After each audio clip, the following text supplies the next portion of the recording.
tips ko po for the main door. One, your main door has to be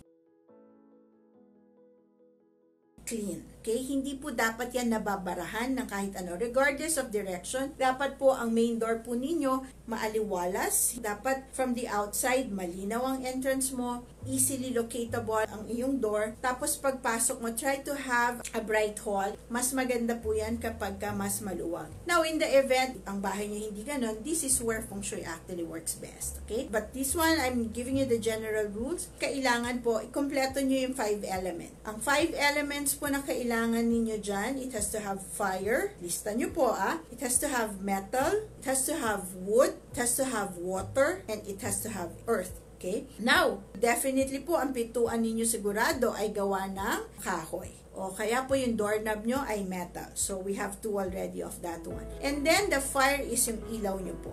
And then, the earth, you have to put actually plants or crystals near your door. And then, the water. Kaya po maganda dyan, if meron po kayong mga aquarium, if meron po kayong mga fountain, maganda po na meron sa may main door po ninyo. Para nang sa ganun po, it is the mouth po of your lock, so balanse po siya.